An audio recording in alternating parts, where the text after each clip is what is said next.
No Harry Potter movie is And good. you're like, give me the Snyder Cut. Oh, sorry, just walk in front of you here. I'm gonna put my popcorn down. Oh, sorry, gotta put this here. Universal needs to sue Sony.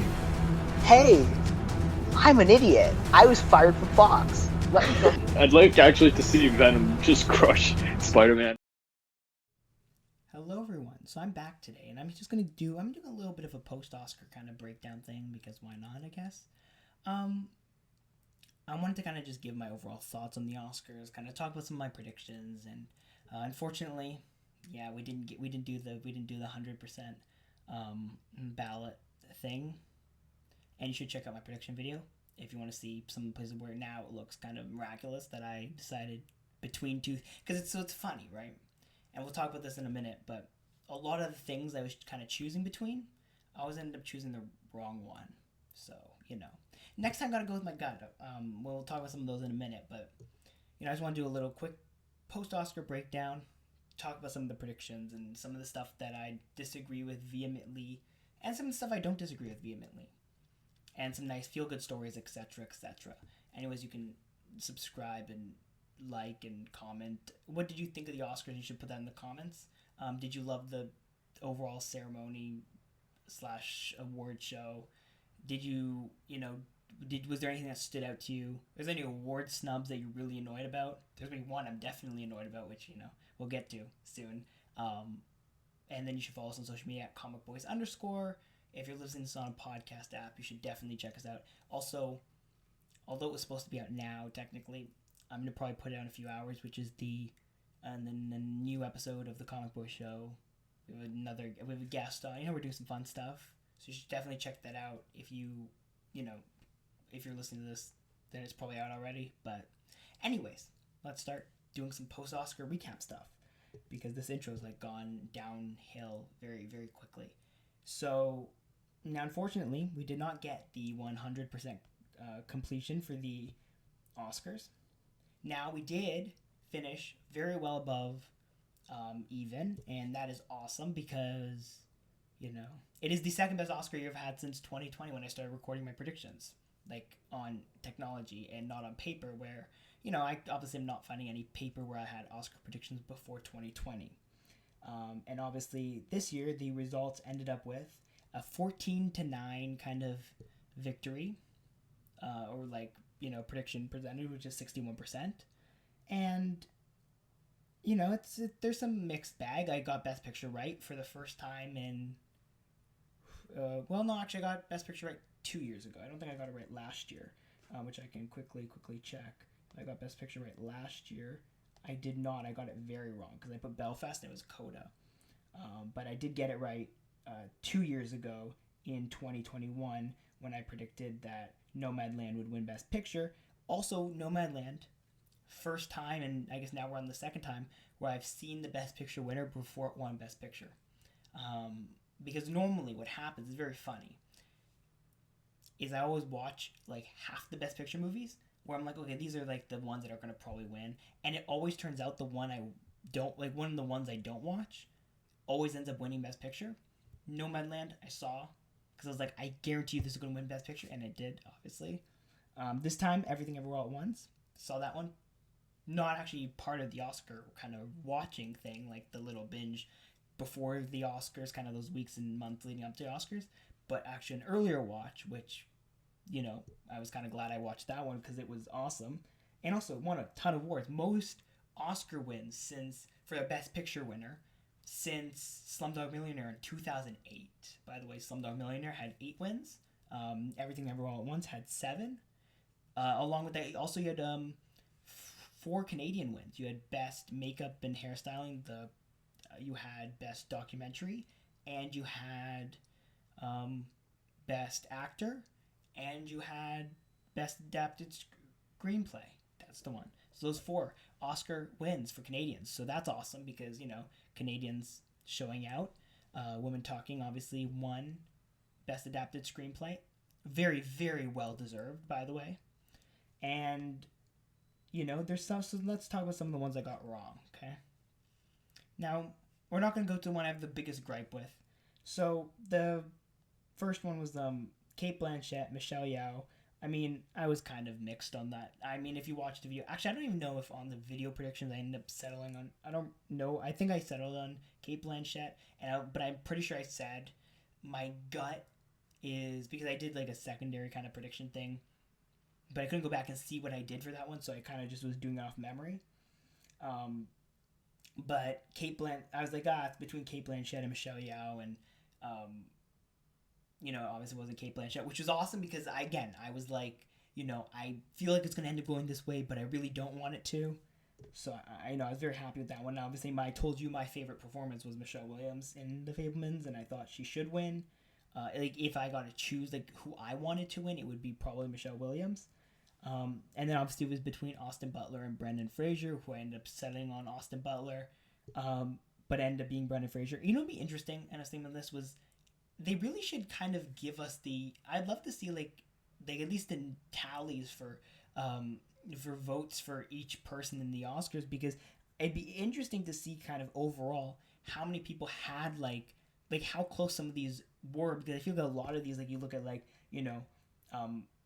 Kate Blanchett and Michelle Yeoh, or Austin Butler, Brendan Fraser, or some of these other categories, right? How close some of these margins were, because I feel like they were close, just based on the narratives coming out of the people who actually have votes, and what they were kind of saying, and what they were kind of saying was more in line with with like this idea that it was either one, right?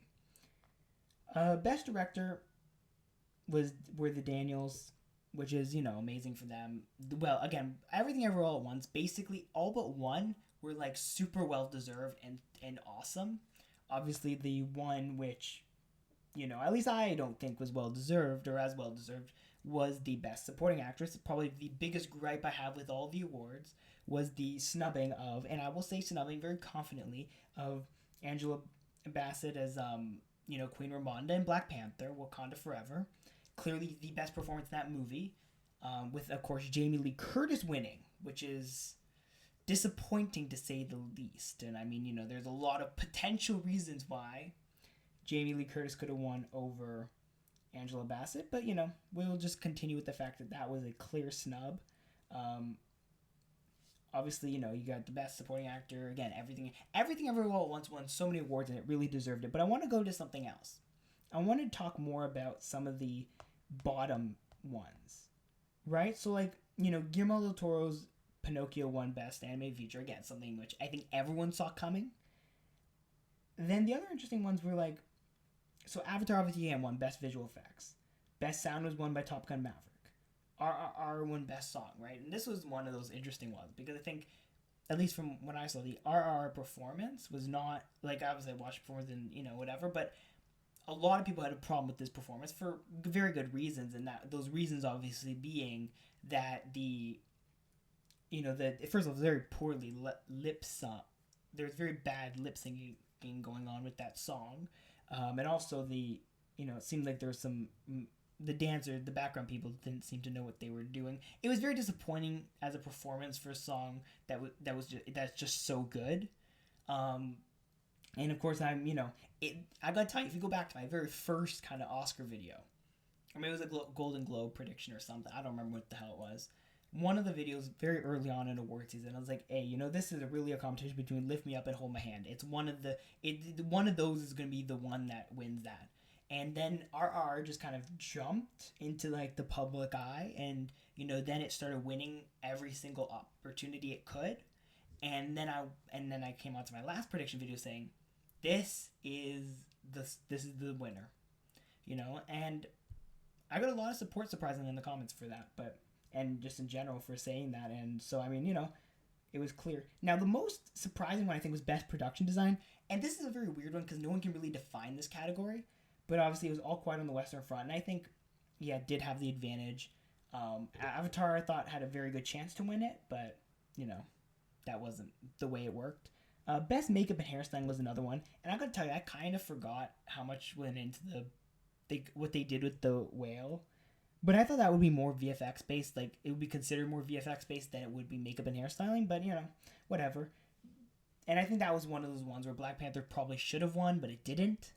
But I can't be as mad about that one because, unlike the Angela Bassett one, that's a very fair kind of, like, you can make that argument very clearly. I also kind of wish because Elvis got snubbed, and I kind of, like, from winning anything, and that kind of felt wrong because it was such a great movie, and it was so, like in all of those technical categories, you really could make an argument for it, and it didn't win any of them. The Banshees of Inisherin, which, if you've listened to anything when I've talked about this movie, I've told you how much I hated it, and I gotta tell you, I still hate it. Kind of glad it didn't win anything because I don't think it deserved it. Also, I gotta say, the whole opening monologue was kind of meh. I don't know. I feel like they've done. There's some years where it's just awesome, but this year is just, again, it was another just why. Even the live performances, like during the Hold My Hand, whoever was, I don't remember who was doing it instead of Lady Gaga, who's obviously off filming Joker as Harley Quinn, and which is why she couldn't be there to sing. But the person whoever did the camera work for that, they're going like right into the nose, and I mean, it was like, okay, I don't know what you're trying to do here, but okay, I guess. In Memoriam was, whatever. There wasn't much there. I mean, putting Kirstie Allen and Robbie Coltrane at the same time on the screen really hurt my soul a little bit because, I love both of them so much, and having them both kind of on the screen at the same time was like, that was the one like gut punch moment. Every year there's always that one gut punch moment. Obviously, a few years ago it was Carrie Fisher, and then it was Chadwick Boseman, and this year is both of them being together is like a very big gut punch type thing. It wasn't great. Costume design, okay, Wakanda Forever won as predicted, very well deserved. All Quiet won Best Cinematography, again, not a surprise. Original screenplay was Everything Everywhere All at Once. Like, a lot of these were kind of expected in a way. I think a lot of people were surprised Women Talking won Best Adapted Screenplay. Again, very happy it did. Obviously, Canadian legend. That was a Canadian movie. I think we can take ownership of that, right? And that's a Canadian movie.